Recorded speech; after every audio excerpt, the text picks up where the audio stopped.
ونستغفره ونعوذ بالله من شرور أنفسنا ومن سيئات أعمالنا من يهده الله فلا مضل له ومن يضلل فلا هادي له وأشهد أن لا إله إلا الله وحده لا شريك له وأشهد أن محمدا عبده ورسوله اللهم صل على محمد وعلى آل محمد كما صليت على إبراهيم وعلى آل إبراهيم إنك حميد مجيد وبارك على محمد وعلى آل محمد كما باركت على إبراهيم وعلى آل إبراهيم إنك حميد مجيد أما بعد إذا نواصل القراءة في كتاب رياض الصالحين للإمام النووي رحمه الله تعالى وقد وصلنا بفضل الله سبحانه وتعالى إلى الحديث الثالث. Donc on continue la lecture du livre Le Jardin des Vertueux de l'imam Nawawi rahimahullah ta'ala avec quelques explications que les savants ils en ont données. Et donc on en est arrivé au hadith numéro 3 نعم عن عائشة رضي الله عنها قالت قال النبي صلى الله عليه وسلم لا هجرة بعد الفتح ولكن جهاد ونية وإذا استنفرتم فانفروا متفق عليه ومعناه لا هجرة من مكة لأنها صارت دار إسلام كما قال الإمام النووي رحمه الله تعالى. علي إن شاء الله تقرأ. C'est le 3. نعم. D'après Aïcha, le prophète sallallahu alayhi wa sallam a dit il n'y aura plus d'hégire après la conquête de la Mecque, mais il y aura toujours le djihad, l'effort et l'intention afférente, et si on vous incite au combat, mobilisez-vous. نعم. نعم. Donc ce hadith لا هجرة بعد الفتح ولكن جهاد ونية وإذا استنفرتم فانفروا. Donc il n'y a plus d'immigration après la conquête. Il n'y a plus d'immigration après la conquête. ولكن جهاد ونية. Mais il reste toujours la lutte armée et la bonne intention. وإذا استنفرتم فانفروا. Et lorsqu'on vous appelle au combat, lorsqu'on vous enjoint de lutter pour Allah subhanahu wa ta'ala, eh bien accourez à l'appel comme on va le voir plus tard. Donc ce hadith il se compose de 3 phrases qu'on va étudier les unes à la suite des autres parce que chacune elle est très importante et dans chacune il y a beaucoup d'enseignements. Ça veut dire quoi ça, la parole du prophète alayhi salatu wassalam, la hijrata ba'da al-fath. Il n'y a plus d'émigration après la conquête. Ici il est fait ce qui est évoqué, le fath ici c'est quoi? C'est la conquête de la Mecque. La conquête de la Mecque qui a eu lieu en l'an 8 de l'Hégire pendant le mois de Ramadan. Suite à une trahison des Qurayshites, le prophète alayhi salatu wassalam, il a entrepris donc de marcher sur la Mecque afin de récupérer les biens qui s'y trouvaient et reprendre la terre sacrée, la terre d'Allah subhanahu wa ta'ala, la Mecque donc en l'occurrence, aux mains des polythéistes et aux mains des idolâtres. Et ça a eu lieu en l'an 8 de l'Hégire, pendant le mois de Ramadan. Le prophète alayhi salatu wassalam, il a conquis la Mecque avec les compagnons, avec ses compagnons. Et pourquoi est-ce que le prophète alayhi salatu wassalam, il a dit ici pas d'émigration après la conquête? Eh bien parce que comme vous le savez, lorsque le messager d'Allah alayhi salatu wassalam, il est arrivé avec le message de l'islam, il n'a pas été le bienvenu et il n'a pas été accueilli à bras grands ouverts, le prophète alayhi salatu wassalam, mais lui et ses compagnons, ils ont subi des persécutions de la part des associateurs et des mécréants. Et donc, le prophète alayhi salatu wassalam, ainsi que les compagnons, ils ont patienté comme ça pendant 13 ans. Pendant 13 longues années, donc le prophète alayhi salatu wassalam, ainsi que les compagnons hommes et femmes, ils ont subi les persécutions des associateurs, des idolâtres, qui ne voulaient pas entendre parler d'unicité d'Allah azza wa jal. Eux, ils voulaient continuer à adorer leurs idoles, leurs statues, et à associer Allah subhanahu wa ta'ala. Jusqu'au jour où le prophète, et certains sont morts d'ailleurs, certains compagnons hommes et femmes, ils sont morts à la Mecque, sous les persécutions des polythéistes. Et au bout de 13 ans, Allah subhanahu wa ta'ala, il a donné l'ordre au prophète Mohammed sallallahu alayhi wa sallam d'émigrer de la Mecque à Médine. Et avant ça, le prophète alayhi salatu wa sallam, il avait envoyé des compagnons, hommes et femmes, se rendre à Médine, afin, bien sûr tout ça par la permission d'Allah subhanahu wa ta'ala, afin donc de pouvoir pratiquer l'islam dans de bonnes conditions, en sûreté, en paix, et sans craindre quoi que ce soit pour leurs adorations et sans craindre quoi que ce soit pour leur vie. Et donc le prophète alayhi salatu wassalam, il a quitté la Mecque pour Médine, et là, la Mecque elle est restée donc une terre de mécréance jusqu'à l'an 8 de l'Hégire, où le prophète alayhi salatu wassalam, suite à une trahison des Qurayshites, eh bien il a décidé de marcher sur la Mecque et de la reconquérir et d'en faire une terre d'islam et d'en faire une terre d'unicité, terre qu'elle était à l'origine, puisque vous vous rappelez dans les hadiths précédents, on a vu que Ibrahim alayhi salatu wassalam, c'est lui qui a construit la Kaaba afin que les gens ils l'adorent. Lui, l'unique, le seul, pas adorer des statues ou des idoles ou des pierres ou des arbres ou quoi que ce soit d'autre. Donc le prophète alayhi salatu wassalam, il a conquis la Mecque, et une fois que la Mecque elle est redevenue terre d'islam et terre d'unicité et terre de sûreté et de protection pour les musulmans, eh bien le prophète il a dit ce hadith, la hijrata ba'd al-fath. Après la conquête de la Mecque, il n'y a plus d'émigration, parce que tu crains rien pour ta religion, alhamdulillah. La Mecque elle est redevenue musulmane, elle est en paix, elle est en sûreté. Ceux qui y règnent et qui la dirigent, ce sont des musulmans, alhamdulillah. Donc il n'y a plus de raison de quitter la Mecque pour aller à Médine. Parce que, sachez, chers frères, que après l'émigration du prophète alayhi salatu wassalam à Médine, c'est une obligation pour chaque musulman qui est rentré dans l'islam de rejoindre le prophète à Médine. Il lui était interdit de rester à la Mecque. Pourquoi ? Parce que tu restes à la Mecque, tu te fais torturer et tu te fais combattre. On te prive de tes biens, on t'insulte. On cause du tort à ta femme et à tes enfants et ainsi de suite. Donc il était du devoir de chaque musulman, chaque nouveau musulman qui est rentré dans l'islam ou chaque nouvelle musulmane qui est rentrée dans l'islam, de faire l'émigration et de rejoindre le messager d'Allah alayhi salatu wassalam à Médine afin de renforcer la communauté musulmane qui se trouvait à Médine. C'est une obligation. Et celui qui ne le faisait pas, il était pécheur, à moins qu'il ait des excuses et qu'il ne puisse émigrer, comme on va le voir à travers le hadith. Le verset, Allah Azza wa Jal dans Surat An-Nisa, il a dit Innal ladhina tawaffatuhum al-mala'ikatu zalimi anfusihim qalu fima kuntum qalu kunna mustad'afina fil ard qalu alam takun ardullahi wasi'atan fatuhajiru fiha faulaika ma'wahum jahannam wa sa'at masira illa al-mustad'afina min ar-rijali wan-nisa'i wal-wildan la yastati'una hilatan wa la yahtaduna sabila فأولئك عسى الله أن يعفو عنهم وكان الله عفوا غفورا ومن يهاجر في سبيل الله يجد في الأرض مراغما كثيرا وسعة ومن يخرج من بيته مهاجرا إلى الله ورسوله ثم يدركه الموت فقد وقع أجره على الله وكان الله غفورا رحيما. Allah subhanahu wa ta'ala dans ce verset là, dans ces trois versets qui se trouvent dans Surat An-Nisa, Allah il dit, certes ceux dont les anges ils récupèrent les âmes alors qu'ils sont injustes envers eux-mêmes, qu'ils sont désobéissants. Ici Allah subhanahu wa ta'ala il parle d'un épisode de lorsque les anges ils viennent récupérer l'âme des injustes. Lorsque les ange de la mort avec ses associés, ses assistés, qui l'assistent, eh bien ils viennent récupérer l'âme des gens. Et ces gens-là dont on va qu'on va évoquer, ce sont des gens qui adorer Allah subhanahu wa ta'ala dans un endroit qui habitait et qui résidait dans un endroit où il ne pouvait pas adorer Allah subhanahu wa ta'ala et qui s'adonnait à la désobéissance, à la turpitude au blâmable. Écoutez ce qu'Allah subhanahu wa ta'ala il dit, certes ceux dont les anges ils viennent pour récupérer leurs âmes alors qu'ils sont injustes envers eux-mêmes, zalimi anfusihim, qu'est-ce qu'ils leur disent les anges? Qalu fima kuntum, ils leur disent qu'est-ce que vous faisiez sur terre, qu'est-ce que vous faisiez là à ne pas adorer Allah subhanahu wa ta'ala? Qu'est-ce qu'ils disent? Qalu kunna mustad'afina fil ard, ils disent nous étions faibles sur la terre et nous n'avions pas les moyens d'adorer Allah subhanahu wa ta'ala, on était faibles sur la terre, on ne pouvait pas adorer Allah azza wa jal. Eh bien écoutez la réponse, qalu alam takun ardullahi wasi'atan fatuhajiru fiha, les anges ils leur diront est-ce que la terre d'Allah subhanahu wa ta'ala elle n'était pas assez vaste, elle n'était pas assez grande, elle n'était pas assez étendue pour que vous trouviez un endroit pour pouvoir adorer Allah subhanahu wa ta'ala sans craindre pour votre pratique religieuse ou pour vos personnes? فَأُولَٰئِكَ مَأْوَاهُمْ جَهَنَّمُ وَسَاءَتْ مَصِيرًا, eh bien voilà ceux dont la destination sera l'enfer. Et quel mauvais retour, et quelle mauvaise destination que l'enfer. Ensuite Allah il a fait une exception, إِلَّا الْمُسْتَضْعَفِينَ مِنَ الرِّجَالِ وَالنِّسَاءِ وَالْوِلْدَانِ الَّذِينَ لَا يَسْتَطِيعُونَ حِيلَةً وَلَا يَهْتَدُونَ سَبِيلًا, à l'exception des hommes, à l'exception des faibles parmi les hommes, les femmes et les enfants, qui ne trouvent pas de solution et qui ne trouvent pas de chemin, qui ne trouvent pas de sentier pour pouvoir quitter cette terre où règne l'injustice, la mécréance et la désobéissance, eh bien, فَعَسَى أُولَٰئِكَ أَنْ يَعْفُوَ عَنْهُمْ وَكَانَ اللَّهُ عَفُوًا غَفُورًا.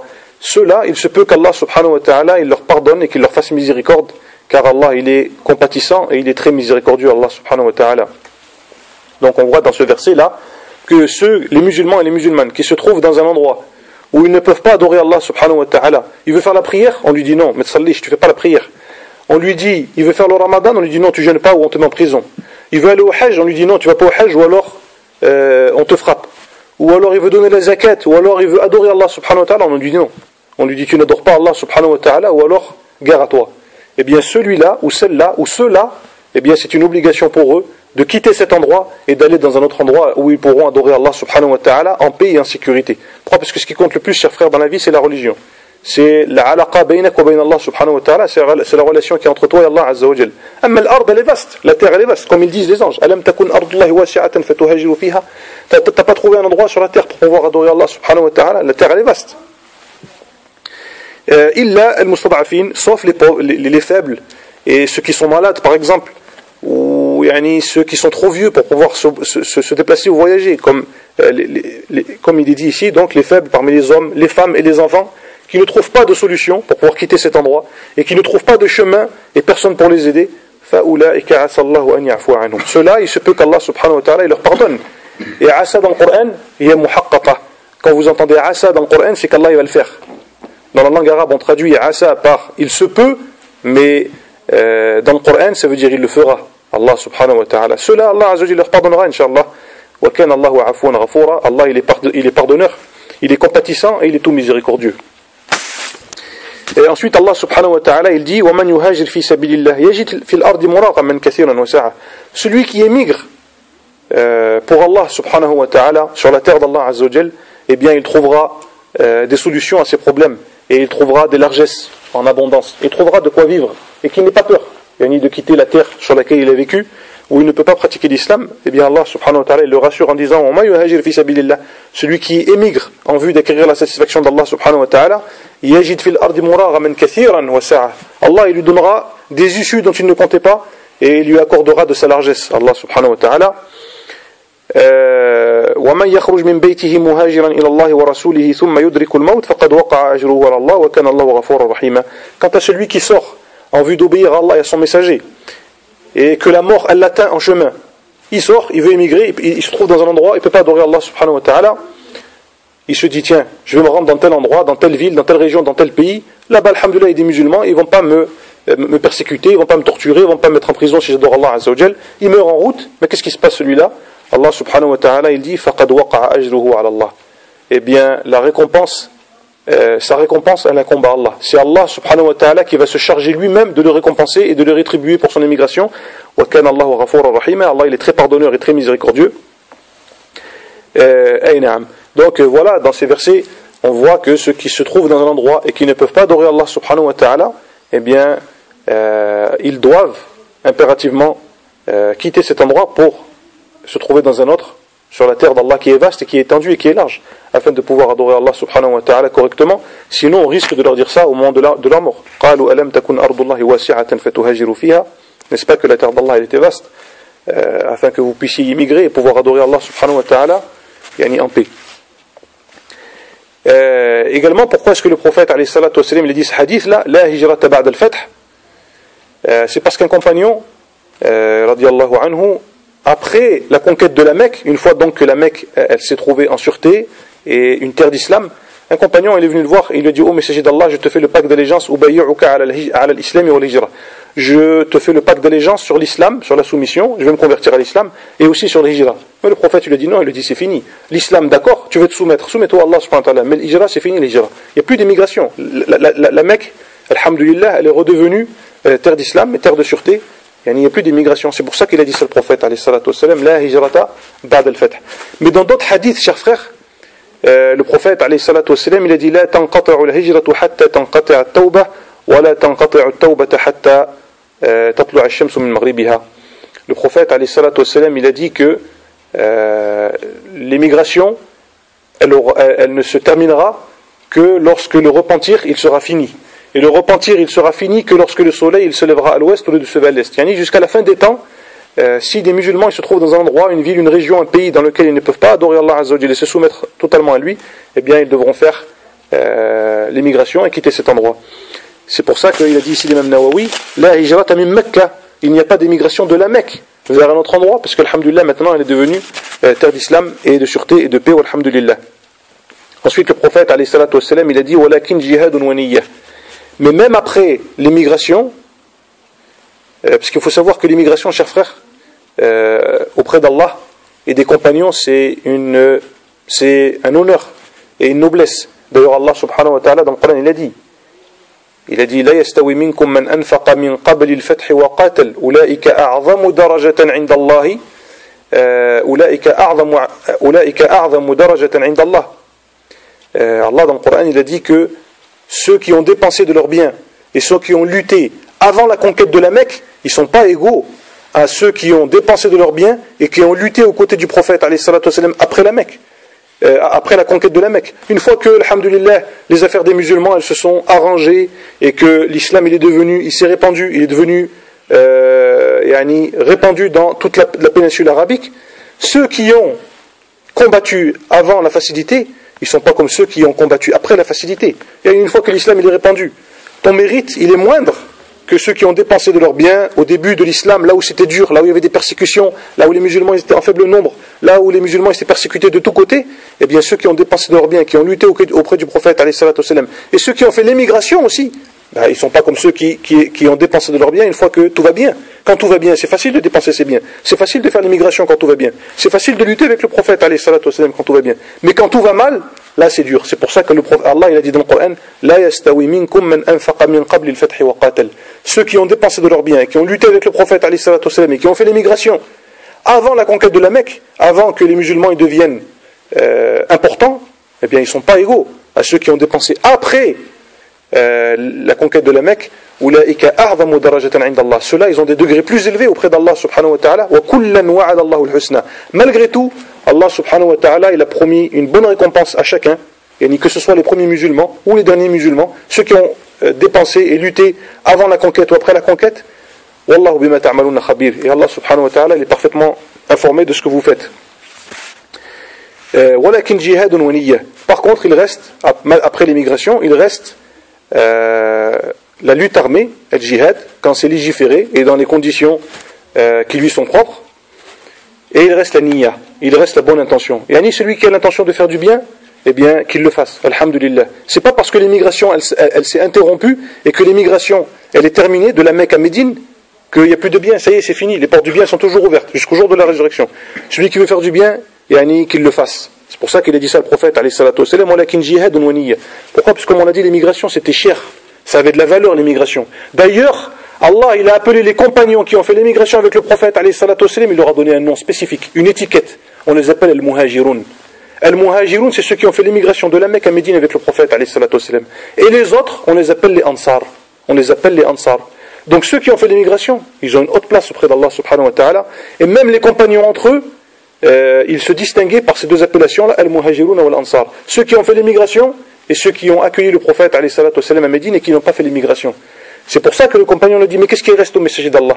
S'il n'y a plus d'immigration, qu'est-ce qu'on fait? Eh bien le prophète lui a dit, il reste le jihad, la lutte armée, wa niyya, et il reste la bonne intention. Si tu as l'intention de faire des bonnes actions et que tu les fais, alhamdulillah, Allah azza wa jalla te récompense. Et comme il a dit le messager d'Allah alayhi salatu wassalam, man sa'ala Allah ash-shahadata bihaq, ballaghahu Allah manazil ash-shuhada wa immata ala firashi. Le prophète alayhi salatu wassalam, dans ce hadith qui est rapporté par Muslim, il a dit que celui qui demande à Allah de mourir martyr, eh bien Allah azza wa jalla le fera atteindre les degrés des martyrs, même s'il meurt dans son lit.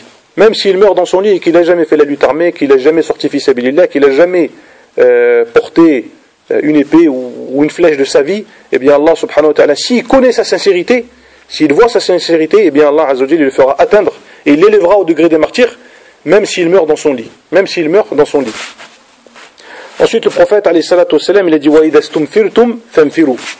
يعني إذا طلب منكم الأمير أو السلطان أو الملك الخروج للجهاد فاخرجوا. يعني lorsqu'on vous demande de sortir, lorsqu'on vous appelle à la lutte armée, eh bien sortez et répondez favorablement à l'appel. Et ici les savants ils ont dit quoi? Ils ont dit qui est-ce qui appelle au jihad? Qui est-ce qui appelle au jihad?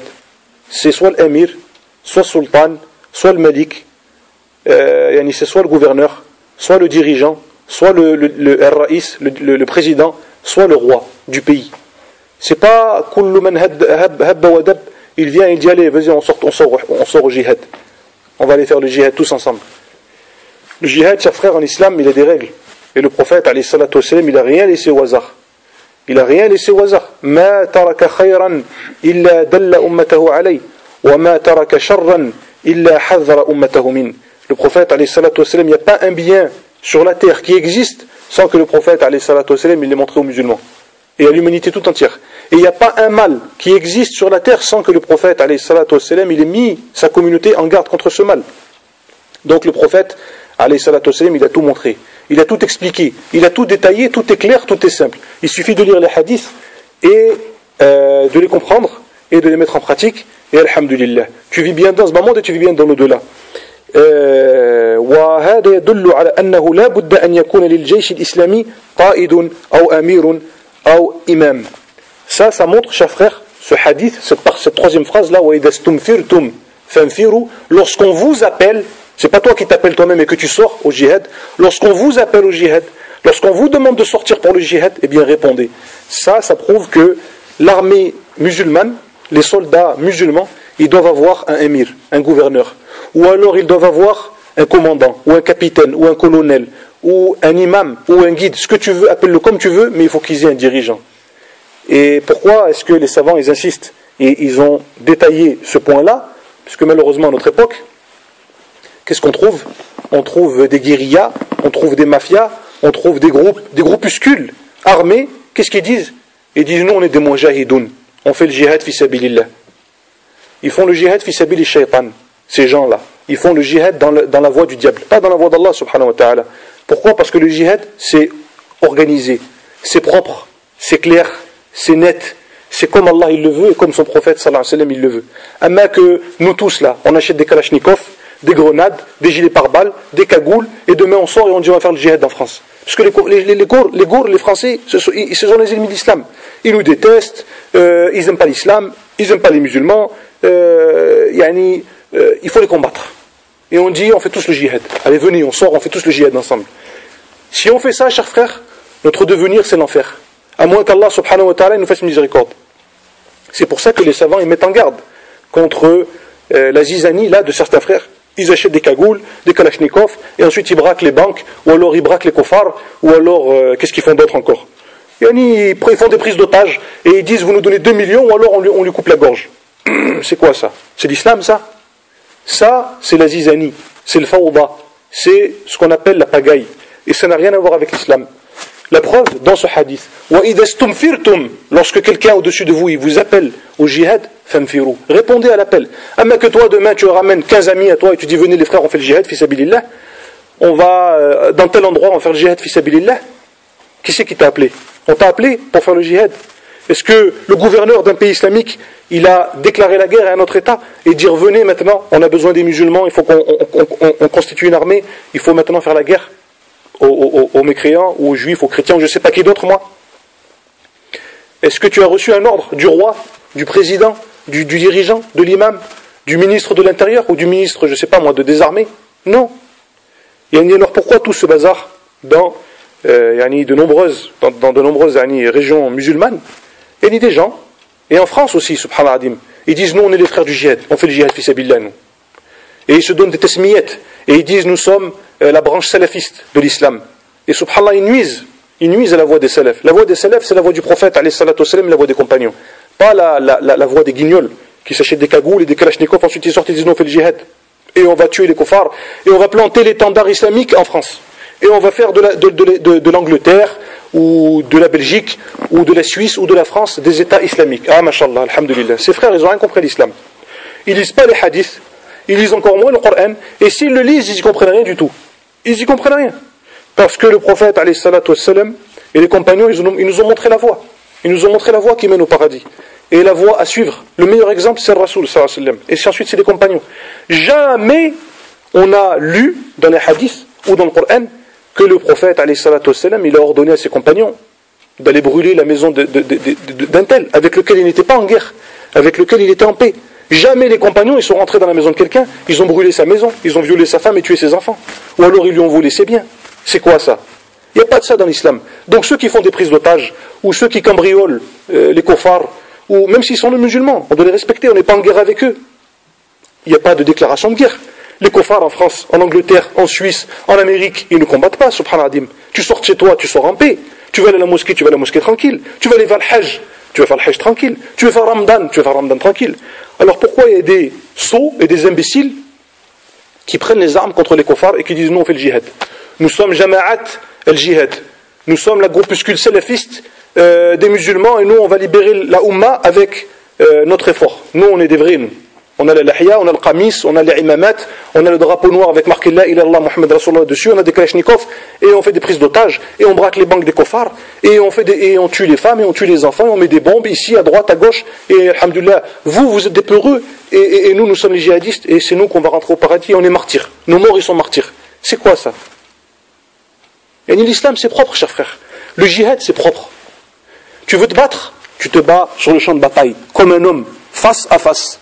Tu ne te bats pas comme un traître, ou en faisant des prises d'otages, ou des attentats suicides, ou tu mets une bombe, tu mets une ceinture autour de toi et tu vas te faire sauter dans un marché, ou dans un centre commercial, ou dans une école, ou tu vas dans une école où il y a des juifs, par exemple, comme ça s'est passé cette année, malheureusement, et tu tues des enfants, et tu tues des rabbins, et tu tues des moines, et tu tues des prêtres, et tu tues. Et tu crois que tu vas aller au paradis comme ça? C'est pas ça la voie du paradis, cher frère, ça c'est la voie qui mène en enfer. C'est la voie qui mène en enfer, ça. Parce que le prophète, alayhi salatu wassalam, il a interdit ce genre de pratique. Il a interdit ce genre de pratique. Le djihad, il a des règles. Et subhanallah al-adim, une chose que les savants ils ont fait remarquer, ils ont dit, le djihad, obligatoirement, tu dois avoir un imam, un guide qui te dirige. Parce que l'islam, c'est pas le fawda. Et regardez d'où ils sont allés chercher les savants, les ahkam. Ils ont dit, c'est quoi qui est plus important dans la religion? C'est la prière ou le djihad? Je vous pose la question, moi. C'est quoi qui est plus important dans la religion? Quelle est l'action qui est la plus aimée auprès d'Allah subhanahu wa ta'ala? La prière ou le djihad? Ajibou. Vous connaissez la réponse? C'est la salat. Elle est où la preuve? Dans le hadith rapporté par Al-Bukhari et Muslim, selon Abdullah ibn Mas'ud, il a dit سألت النبي صلى الله عليه وسلم فقلت أي العمل أحب إلى الله يا رسول الله. Il a dit الصلاة على وقتها. قلت ثم أي يا رسول الله. قال بر الوالدين. قلت ثم أي. قال الجهاد في سبيل الله. Le prophète, alayhi salatu wassalam, Abdullah ibn Mas'ud, il est venu le voir. Il lui a dit, ô messager d'Allah, quelle est l'action la plus aimée auprès d'Allah? Il a dit, c'est la prière à son heure. Que tu fais la prière à l'heure, tu ne peux pas trouver une meilleure action sur terre que ça. La salat à son heure, c'est la meilleure des actions. Il a dit, et la plus aimée auprès d'Allah. Il a dit ensuite, c'est quoi, ô messager d'Allah? Il a dit, c'est birrul walidain. C'est la bienfaisance, la bonté, la douceur, la miséricorde, la clémence, avec qui? Avec le père et la maman, avec le papa et la maman, avec les parents. Il a dit ensuite, ô messager d'Allah, c'est quoi? Il a dit ensuite, c'est le jihad fi sabilillah. En troisième position vient quoi? Le jihad fi sabilillah. Vous allez me dire, d'accord, il est bien beau ton hadith là, mais d'où est-ce que tu sors qu'il faut un imam pour le jihad? Et où la preuve là, du hadith là? Eh bien dans la prière, cher frère. Est-ce que quand c'est l'heure du Aïcha, ou c'est l'heure du Maghrib, ou c'est l'heure du Subh, ou du Dhuhr, ou du Asr, est-ce que nous 15 là, on vient, c'est l'imam il fait l'adhan, et moi je fais le rukou', toi tu fais sujoud, lui il lit le fatiha, l'autre il fait le tashahhud, l'autre il dit salam alaikum. Non, on ne fait pas ça. C'est pas le fawda dans la mosquée. La prière c'est pas le fawda. Quand l'imam il dit Allahu Akbar, on dit Allahu Akbar. Quand l'imam il fait le tashahhud, on fait le tashahhud. Quand l'imam il fait le rukou', on fait le rukou'. Quand l'imam il fait sujoud, on fait sujoud. Quand l'imam il dit Sami Allahu liman hamida, on dit Rabbana wa lakal hamd. L'islam c'est l'organisation, c'est la propreté, c'est un nizam. Eh bien les savants ils ont dit, la prière, c'est plus important, c'est plus méritoire, c'est plus aimé auprès d'Allah et tu as un guide dans la prière. Tu as un guide dans la prière. Tu ne fais pas ce que tu veux. Tu ne vas pas à droite et l'imam il va à gauche. Toi tu ne restes pas assis alors que l'imam il est debout. Eh bien le djihad, c'est la même chose. Le djihad, c'est pareil. Pourquoi? Parce que le djihad, c'est moins important que la prière. C'est moins aimé que la prière. C'est moins méritoire que la prière. Et pourtant la prière, l'action la plus aimée auprès d'Allah Azza wa Jal, qu'est-ce que tu as? Tu as un guide. Tu as un imam. Tu as quelqu'un qui te dirige dans ta prière. Eh bien dans le djihad c'est pareil. Ah mais que toi tu viens, tu dis non, le djihad on fait ce qu'on veut le djihad. Le djihad on peut faire ce qu'on veut. Si tu dis ça, tu dis n'importe quoi. Et tu as menti sur Allah et tu as menti sur son prophète sallallahu alayhi wa sallam. Également dans le voyage, subhanallah, les savants ils ont tiré les hadiths du voyage. Ils ont dit le prophète alayhi salatu wassalam, il a dit, qu'est-ce qu'il a dit le prophète? Il a dit lorsque vous êtes 3 en voyage, eh bien nommez-en un qui soit votre émir. Quand vous êtes 3 en voyage, il faut que vous nommiez un émir qui va vous diriger. Quand l'émir il dit on s'arrête, on s'arrête. Quand il dit on s'arrête pour mettre de l'essence, on s'arrête, on met de l'essence. On reprend le voyage, on reprend le voyage. On s'arrête pour manger, on s'arrête pour manger. On doit l'écouter, on doit lui obéir. Ça c'est dans le voyage, subhanallah al-adim. C'est le voyage ça. Le voyage t'as un émir. Comment dans le djihad t'as pas d'émir? Dans le djihad tu fais ce que tu veux. Tu poses des bombes, tu fais des vidéos sur YouTube, et on a égorgé un tel, et on a pris un tel en otage, et on lui a volé son bateau, et on va le tuer, on a violé sa femme, on a tué ses enfants, et tu dis c'est le djihad ça? Ça c'est le fawda et ça mène en enfer. Khalas. Ça c'est ce qu'on appelle le bazar, la zizanie, et ça mène au feu de l'enfer. Ça mène pas au paradis, hein. Ça mène pas au martyr, comme ils disent ces personnes-là. Ça mène en enfer. Parce que la vie, chers frères, en islam, c'est sacré. Même la vie des kuffars, elle est sacrée. La vie du musulman, elle est encore plus sacrée. Subhanallah. La vie, c'est sacré. Mais on vit à une époque, malheureusement, où au nom de l'islam, eh bien, certains sots, certains imbéciles, eh bien, ils croient qu'ils font le djihad. Ils croient qu'ils font la lutte armée. L'Aqmi, Al-Qaïda, le mouvement du Tawhid ou Al-Jihad, le mouvement des un tel, le mouvement d'un tel, l'association une telle. Il est où leur émir à cela? Où est-ce qu'il est leur gouverneur? Il est où leur dirigeant? Il est où celui qui leur dit allez à droite, allez à gauche, faites ceci, faites pas cela? Il est où? C'est comme si nous tout de suite là on se dit on va faire une association qui va s'appeler les djihadistes de Clermont. Et on va faire le djihad. Et on va dire si on meurt, on va tous aller au paradis, Inch'Allah, on va même aller au Firdaus, le plus haut degré des paradis. Et on aura des hur al-ayn et on aura tout ce qu'on voudra. C'est quoi ça? Ça c'est safa. Ça c'est la débilité ça. C'est du n'importe quoi. Et ça n'a rien à voir ni avec Allah, ni avec le prophète, ni avec la conduite des compagnons. Donc, que chacun d'entre nous, il soit à la bayyinati min amrihi, qu'il soit conscient de ce qu'il dit, et conscient de ce qu'il fait, à la lumière du Coran et des hadiths du prophète, et qu'il ne fait pas n'importe quoi. Parce que tu vas le regretter tôt ou tard, soit dans ce bas monde, soit dans l'autre.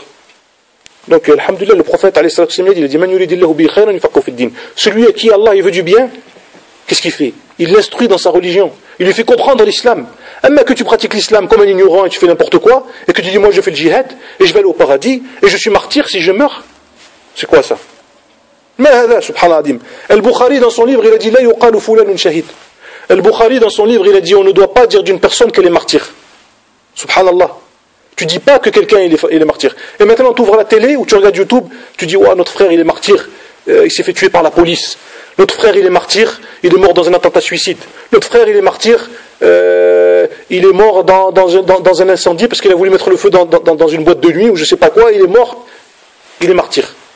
Subhanallah al-Adim. Toi tu sais mieux que le Rasoul sallam, tu sais mieux que les savants. Donc que chacun il étudie sa religion et qu'il soit éclairé dans sa pratique religieuse et qu'il ne fasse pas n'importe quoi, parce que sinon il va le regretter dans ce bas monde et dans l'autre. Et le châtiment de l'au-delà il est encore pire, il est plus douloureux et plus permanent et plus difficile à supporter que le châtiment de ce bas monde. Donc avant de dire n'importe quoi sur la religion, il faut d'abord lire, s'instruire, comprendre l'islam, regarder la biographie du prophète regardez la biographie des compagnons. Et si j'insiste sur ce point, chers frères, c'est parce que malheureusement à notre époque il y a beaucoup de nos frères qui tombent dans ce piège là. Qui tombent, ils rentrent dans l'islam une semaine, 15 jours, un mois. Avant il était en boîte de nuit et il faisait n'importe quoi, et maintenant il met le lahya et il dit alhamdulillah on va faire le djihad contre les kuffars et on va élever l'islam et on va montrer un bon visage de l'islam et on va sauver nos frères musulmans en Palestine, en Irak et ainsi de suite. Ya Rajul, Mahlan, calme-toi mon frère, apprends ta religion d'abord, étudie ta aqida correctement, étudie la croyance, fais la prière correctement déjà, fais le jeûne correctement et un bon comportement avec tes parents, étudie la religion. Après le reste ça viendra Inch'Allah. Que tu sors comme ça là, de la jahiliya, tu sors de ta pratique anti-islamique et tu viens au bout d'un mois, au bout de 2 mois, ou alors surtout ça arrive souvent ça, les frères qui sont en prison. Les frères qui vont en prison, ils apprennent un islam qui est un peu pas organisé et qui est un islam l'islam des prisons comme on peut dire et subhanallah il sort de prison, il a la lahya, il se met le qamis et il va dire allez, maintenant c'est le jihad, c'est fini l'islam. Comme on dit, comme on l'a vu dans les reportages, des bahloulines, ils viennent, ils disent oui, c'est fini l'islam bisounours. D'où tu sors toi pour dire ça, subhanallah? Le frère, il ne sait même pas parler l'arabe, il veut faire le djihad, fisabilillah contre les kuffars. Mahlan, calme-toi mon frère, étudie ta religion, rapproche-toi d'Allah, subhanahu wa ta'ala, fais tes prières à l'heure, et un bon comportement avec tes parents. Pratique l'islam comme le prophète, il a pratiqué. Ensuite, tu parleras de djihad, subhanallah al-adim. Que tu mets le charrue avant les bœufs, Tu ne vas jamais avancer. Enfin, al-muhim, voilà donc l'explication de ce hadith avec les commentaires des savants. Très rapidement, pour ne pas être trop long, le prophète, les savants, ils ont dit que dans ce hadith, qu'est-ce qu'il y a comme enseignement? Bisharatun nabawiyatun anna Makkah tabqa dar al-islam abada. Dans ce hadith, qu'est-ce qu'on tire comme enseignement de ce hadith? Que la Mecque, elle restera terre d'islam jusqu'au jour de la résurrection. La preuve, elle est où? Parce que le prophète, alayhi salatu wassalam, il a dit la hijrata ba'da al-fath. Après la conquête de la Mecque, il n'y a plus d'émigration, c'est fini. La Mecque, ça restera toujours un territoire musulman. Donc, dans ce hadith, il y a la preuve que la Mecque, Inch'Allah, ça restera toujours un endroit de paix, un état d'islam et un état duquel on ne fera plus l'immigration. Parce que le prophète, il l'a dit, sallallahu alayhi wa sallam. Et il n'a pas dit, sauf dans 100 ans, sauf dans 1000 ans, sauf... La Mecque, ça restera toujours une terre musulmane jusqu'à que Allah subhanahu wa ta'ala il fasse venir l'heure. Et également, la Mecque, c'est la terre la plus aimée d'Allah subhanahu wa ta'ala. Et la terre la plus aimée du prophète, alayhi salatu wassalam. Vous savez que le prophète, alayhi salatu wassalam, avant de quitter la Mecque pour aller à Médine, il s'est retourné vers la Mecque. Et il a regardé la Mecque. Et il a dit, Wallahi, innaki ahabbu al-ardi ila Allah, wa ahabbu al-ardi ilayya. Walau lam akhrajuni ma kharrajt. Le prophète, alayhi salatu wassalam, il s'est tourné vers la Mecque. Il a dit, par Allah, il a dit, tu es la terre la plus aimée d'Allah. Et tu es la terre que j'aime le plus. Il a dit, si les kuffars, ils ne m'ont pas fait sortir de toi, je ne serais pas sorti. Et dans un autre hadith, le prophète, alayhi salatu wassalam, il a dit, Allahumma habib ilayna al-Madina, kama habbabta ilayna al-Makkah, ou ashad. Il a dit, le prophète, alayhi salatu wassalam, il a dit, ô Seigneur, fais-nous aimer Médine, comme tu nous as fait aimer la Mecque, ou encore plus. Ou fais-nous aimer Médine, comme tu nous as fait aimer la Mecque, et encore plus. Donc la Mecque, c'est un territoire sacré, et c'est l'endroit le plus aimé d'Allah Azza wa Jalla sur la terre, et c'est l'endroit le plus aimé du prophète alayhi salatu wassalam. Également, wujub al-khuruj ila al-ghazwati idha da'a ilayhi al-imam, wa fi hadha bayan anna al-jihad la budda lahu min imam wa rayah. Également, l'obligation pour chaque musulman, lorsqu'on l'appelle à la lutte armée pour défendre son pays, ou pour défendre ses terres, pour défendre sa religion, eh bien il doit s'y rendre. C'est une obligation. Lorsque l'imam, ou le roi, ou le président, ou le gouverneur, ou le dirigeant, il l'appelle, eh bien il doit répondre à l'appel, comme il a dit le prophète, alayhi salatu wassalam, wa idha stumfirtum fanfiru. Lorsqu'on vous appelle, répondez à l'appel.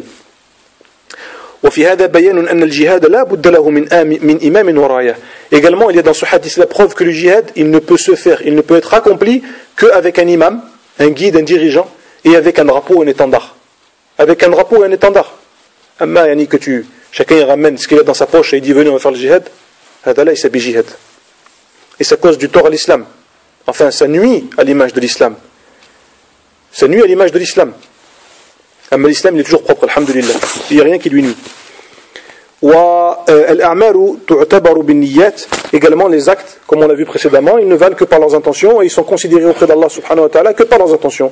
Celui qui a l'intention de faire une bonne action, que ce soit la hijra ou le jihad ou quoi que ce soit d'autre, comme on le verra par la suite dans les hadiths futurs, Inch'Allah, eh bien Allah Azza wa Jalla lui inscrit ses bonnes actions en fonction de son intention.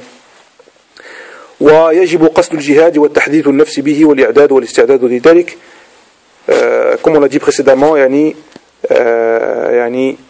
faut avoir l'intention de lutter pour la religion d'Allah subhanahu wa ta'ala, que ce soit avec son argent, avec sa personne, avec ses biens, avec sa parole, avec la science, avec sa plume, comme il a dit le prophète alayhi salatu wassalam dans les hadiths qu'on aura l'occasion certainement de revoir. Voilà donc ce hadith la hijrata ba'da al-fath walakin jihadun wa niyyah wa idha stumfirtum fanfiru.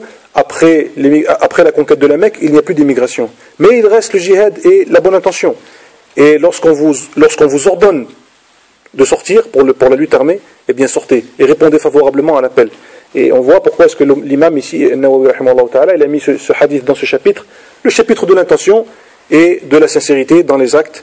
نسأل الله سبحانه وتعالى أن يجعلنا جميعا مما يستمعون القول فيتبعون أحسنه أولئك الذين هداهم الله وأولئك هم أولو الألباب سبحانك اللهم وبحمدك أشهد أن لا إله إلا أنت أستغفرك وأتوب إليك اللهم صل وسلم على نبينا محمد وعلى آله وأصحابه أجمعين وشكر الله حضوركم وبارك الله فيكم وجزاكم الله خيرا.